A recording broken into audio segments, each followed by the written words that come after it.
Greetings to the community of Tulsa. I'm reaching out for another public update to inform you all on the previous post that I had made. If you didn't catch it, there will be a link in the comments. First, I would like to thank all of the ones who sent an outpour of encouragement and support regarding this matter. Every one of your comments and stories gave me a drive and motivation to keep pushing forward and exonerating my rights. In regards to the negative comments surrounding this event, I would like to better explain the details so that you can make a more educated assessment for yourselves, because this is not a black and white type of scenario. One might argue that you should always comply without questioning first, but I would counter that with an example. If an officer of the law told you to jump off a bridge, would you do it? No, you would not. This is why we have judges, juries, attorneys, and such. By having a court system, we acknowledge the existence of gray areas. Before I go any further, I would like to ask all of you to keep an open mind and remembering that this is a human life. When I first addressed you all, I was still traumatized, and so my truth was not very organized, I admit. I'd like to take the time now to clear that up and also remind you of the definition to our Fourth Amendment in the Constitution, which states, "The right of the people to be secure in their persons, houses, papers, and effects against unreasonable searches and seizures shall not be violated, and no warrants shall issue but upon probable cause, supported by oath or affirmation, and particularly describing the place to be searched and the persons or things to be seized." Now, having said that, I'm going to proceed further in chronological order, explaining the events which took place on January 23rd. Firstly, we were pulled over and approached by two officers, one of which being in training by a more established officer. Secondly, we were told that the reason for the stop was because of a 6-inch by 6-inch square of tape that was covering a hole on the bottom left portion of the back windshield in our vehicle. In the state of Oklahoma, having tape on the back windshield could be a reason to be pulled over if it is significantly obstructing the driver's view, as state law prohibits any material on the windows that visually impairs the driver's ability to see through the front, rear, or side windows. Obstruction is the key point here, because the primary concern is whether the tape impedes the driver's ability to see clearly through the back window. So, moving on. We could definitely see through the rear window, as the tape had not obstructed our visibility nor any clear view of the road, in front, to the side, or behind the vehicle. So even though this wouldn't have held up in a court of law to charge us with anything, it was their reasoning to get a closer look inside of our truck after pulling us over. Cops can find any reason they deem necessary to pull you over, but their mission here was most likely a suspicion of drugs or something related. I suspected this because they were watching us collect a bill of sale in the adjacent parking lot of Quick Trip just prior to this stop. The officers had mentioned that this was a high drug traffic area and told us that the truck was registered to a man who lived in Parkview Terrace.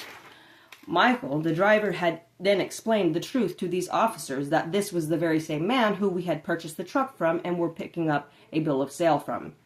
When they asked for identification, he told them that he didn't have it on his persons and asked for a superior officer, never once exclaiming to be a sovereign citizen. In fact, that came straight from the officer's mouth, who stated, and I quote, "We're not going to do that sovereign citizen bullshit," end quote.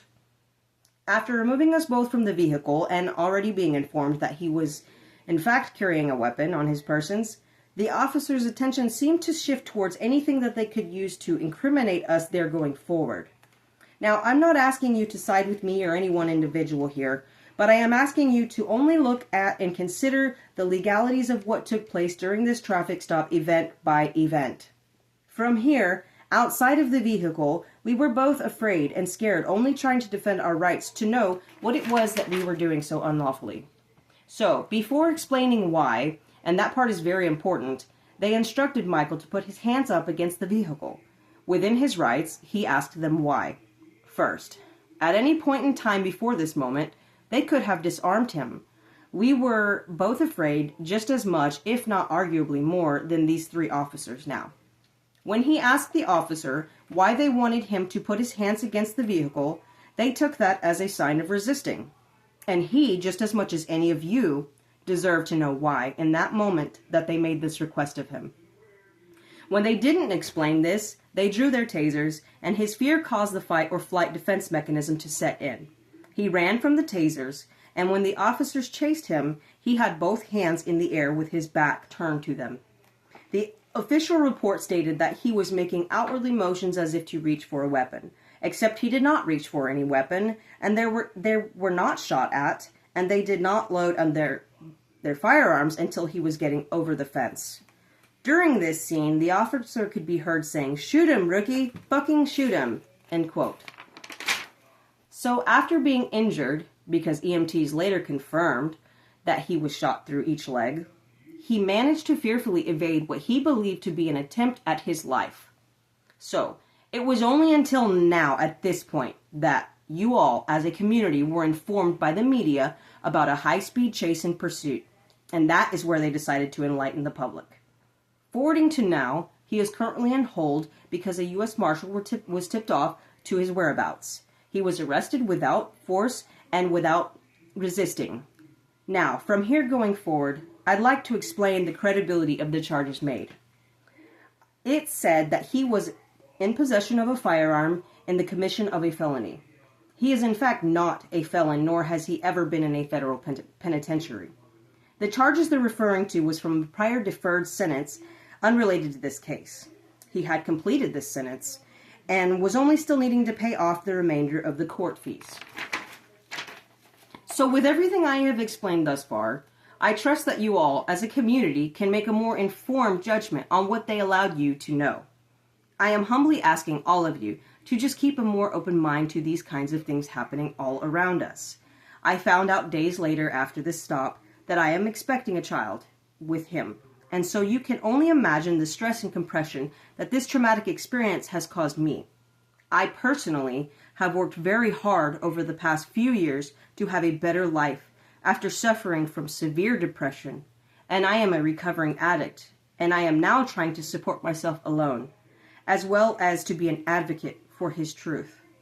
I hope that my honesty resonates on a more personal level with all of you. I am going to be starting a GoFundMe page with the proceedings meaning to go to a reputable attorney in fighting for his justice.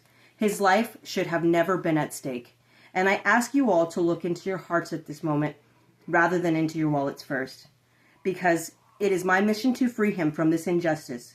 This information will be held in the description with the GoFundMe information. I was fully dependent on my spouse, and I am now struggling without his help to provide for our new family. Thank you.